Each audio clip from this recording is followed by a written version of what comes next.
सभी को हरिओम। आरंभ करते हैं पाठ संख्या 26।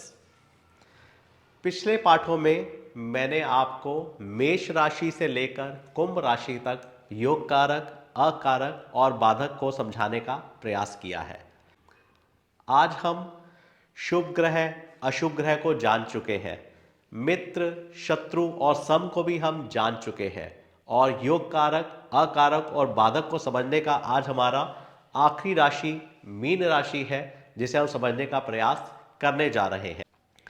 इस पर मैंने 3 से 4 पाठ आपको जानकर दिए हैं, क्योंकि जब हम प्रिडिक्शन प्रैक्टिस करेंगे तो उसके लिए हमें ग्रहों के स्वभाव को जानना और समझना बहुत जरूरी है कि किस ग्रह के साथ कैसा नेचर या कैसा व्यवहार है। उसी के अनुसार प्रिडिक्शन करने में आपको आसानी मिलेगी। तो अब लास्ट पत्रिका हमारी 12 नंबर मीन राशि की, इसे भी समझने का प्रयास करते हैं। अब हमारी मीन लगन की पत्रिका के स्वामी हैं गुरु बृहस्पति देव जी। इनकी 2 राशियां होती हैं, एक 9 नंबर और एक 12 नंबर। अपनी ही पत्रिका के मालिक हैं और अपने ही घर का बुरा नहीं करेंगे, इसलिए आप इन्हें शुभ या सम जो भी लिखना चाहे लिख सकते हैं। इन्हें मैं मित्र भी लिख सकता हूं, शुभ भी लिख सकता हूं और सम भी लिख सकता हूं, क्योंकि मीन लगन पत्रिका के लॉर्डशिप ही बृहस्पति देव जी के पास है।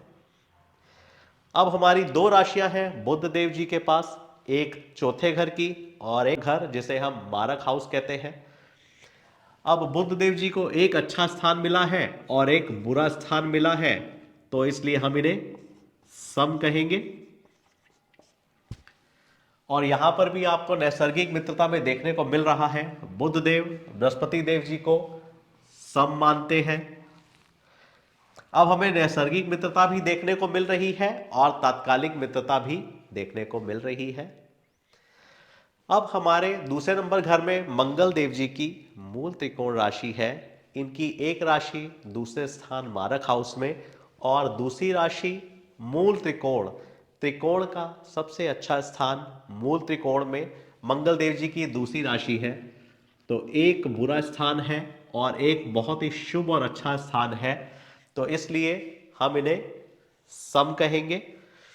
जबकि मंगल देव जी नैसर्गिक और निर्विवाद रूप से एक अशुभ ग्रह है, मगर इन 4 ग्रहों में आपस में मित्रता है, इसलिए हम मंगल देव जी को सम लिख रहे हैं, मगर हम इन्हें मित्र भी मान सकते हैं, क्योंकि ये चारों ग्रह आपस में मित्र हैं। और जिस किसी ग्रह की भी एक राशि बहुत अच्छे घर त्रिकोण में आ जाती है, तो उसमें एक शुभ ग्रह हो जाता है और इन दोनों का आपसी संबंध भी बुरा नहीं है, इसलिए हम इन्हें सम भी कह सकते हैं और मित्र भी कह सकते हैं। मगर मैं यहां पर सम लिख रहा हूं, एक अच्छा स्थान मिला है और एक बुरा स्थान मिला है, जिसलिए हम इन्हें सम कहेंगे। अब बृहस्पति देव जी ने शुक्र देव जी को एक तीसरा स्थान पराक्रम, वीरता का और एक 8वां स्थान दिया है, जो कि हमारा दुख स्थान होता है, जिसे हम छिद्र स्थान भी कहते हैं, आयु का स्थान भी कहते हैं, मृत्यु स्थान भी कहते हैं। तो बृहस्पति देव जी शुक्र देव जी को अपना मित्र नहीं मानते हैं, इसलिए उन्हें दोनों ही घर अच्छे नहीं दिए हैं, तो इसलिए हम यहाँ पे शत्रु लिख सकते हैं। अब आपको अपना नियम याद होगा, 3, 6, 8, 11 और 12, अगर इन 5 घरों में एक ही ग्रह की 2 राशियां विराजमान हो जाए, तो उसे हम इस लग्न पत्रिका के लिए अकारक कहते हैं। जबकि हमारे शुक्र देव और बृहस्पति देव नैसर्गिक और निर्विवाद रूप से एक शुभ ग्रह हैं, मगर बृहस्पति देव शुक्र देव जी को अपना मित्र नहीं मानते हैं, इसलिए हम इन्हें अकारक कहेंगे। अब हम अकारक को जान चुके हैं। बाधक आप जानते हैं, द्विस्वभाव लग्नों में 3, 6, 9, 12 द्विस्वभाव लग्नों में 7वें घर का स्वामी हमेशा बाधक होता है। तो 7वें घर पे हमारे बुध देव जी की राशि है, तो हम यहां बुध देव जी को बाधक कहेंगे।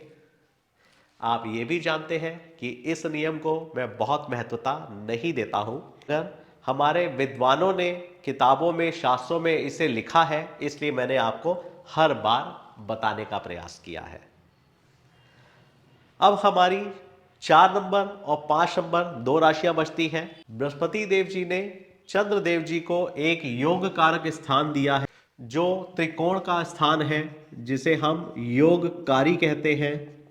मगर चंद्र देव जी की कोई भी दूसरी राशि यहां नहीं है और एक ही राशि इनकी त्रिकोण में है, इसलिए हम इन्हें मित्र भी कह सकते हैं और योगकारी भी कह सकते हैं। मैंने हर बार आपको जानकारी दी है कि स्थान का बहुत महत्व है। अब ये त्रिकोण का स्थान है और ये नैसर्गिक रूप से मित्र हैं, दोनों एक दूसरे को मित्र मानते हैं, नैसर्गिक मित्रता भी है और योगकारी स्थान भी है, इसलिए हम इन्हें मित्र कहेंगे और योगकारी भी आप कह सकते हैं। अब बृहस्पति देव जी ने सूर्य देव जी को 6 नंबर छठा स्थान दिया है, जो कि एक अशुभ स्थान है और इनकी दूसरी राशि नहीं है। जिस तरह से अभी हम चंद्र देव जी को योगकारी या मित्र कह रहे थे, उसी तरह से स्थान का प्रभाव को देखते हुए और इन दोनों की आपसी नैसर्गिक मित्रता को जानते हुए हम इन्हें सम कहेंगे तो बेहतर होगा, क्योंकि सूर्य देव जी की दूसरी कोई भी राशि नहीं होती है। अब शेष हमारी दो ही राशियां बची हैं, 10 नंबर और 11 नंबर, जिन्हें हम शनि देव जी की राशि कहते हैं। इसे हम सम भी कह सकते हैं और शत्रु भी कह सकते हैं, और यहां पर हम इसे अकारक कहेंगे, क्योंकि हमारा नियम है 3, 6, 8, 11 और 12 में अगर एक ही ग्रह की दो राशियां विराजमान होती हैं तो हम उसे अकारक कहते हैं। तो यहां पर शनि देव जी अकारक कहे जाएंगे।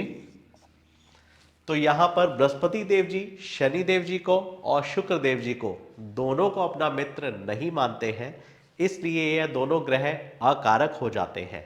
एक नियम और शेष है, योगकारी ग्रह। जो आप जानते हैं कि एक ही ग्रह की दोनों राशियां एक केंद्र में और त्रिकोण में हो तो हम उसे योगकारी कहते हैं। और एकल स्वामित्व वाले ग्रह जैसे कि हमारे सूर्यदेव और चंद्रदेव, अगर ये त्रिकोण के स्वामी हैं तो हम इन्हें योगकारी कहते हैं। अब द्वि स्वभाव लग्नों में तो कोई भी योगकारी नहीं होता है, मगर यहाँ चंद्रदेव जी की कोई भी दूसरी राशि नहीं है, इसलिए हम चंद्रदेव जी को यहाँ योगकारी कह सकते हैं। और गुरु बृहस्पति देव जी, जो कि इस पत्रिका के मालिक हैं, जिसकी लॉर्डशिप इनके पास है और इनकी दोनों राशियां केंद्र में हैं और ये नैसर्गिक और निर्विवाद रूप से एक शुभ ग्रह हैं, इसलिए आप इन्हें भी योगकारी मान सकते हैं। तो आज मैंने आपको 12 की 12 राशियों पर योग कारक, अकारक और बाधक ग्रह को समझा दिया है। आज हमारे 1 से लेकर 26 पाठ तक पूरे हो गए हैं। अगर आपको इन पूरे पाठों में कोई भी चीज़ समझ में ना आ रही हो तो प्लीज़ आप मुझे कमेंट बॉक्स में लिखिए। मैं आपके सवालों का उत्तर देने का हर बार प्रयास कर रहा हूँ। जो भी लोग मुझे कमेंट्स कर रहे हैं वह जानते हैं कि मैं उनके कमेंट्स पे उत्तर देता हूँ। जो मुझे मेल कर रहे हैं मैं उनके प्रश्नों के उत्तर दे रहा हूँ। तो आपको कोई भी असुविधा हो तो आप मुझे फ़ोन कर सकते हैं, मेरे को मेल कर सकते हैं, कमेंट बॉक्स में आप भी आप लिख सकते हैं। सिर्फ मेरा प्रयास है कि मैं बेहतर से बेहतर तरीके से आपको समझा सकूं, ताकि आप इस ज्ञान को समझ सकें और जो भी पाखंड या अंधविश्वास इस ज्योतिष शास्त्र को लेकर चल रहा है उससे आप थोड़ा अवेयरनेस आ सके। तो मेरे प्रयास में मेरा साथ देने के लिए आप सभी का बहुत बहुत धन्यवाद। आप सभी को हरिओम। भगवान शिव शंभू जी की कृपा आप सभी पर सदा बनी रहे।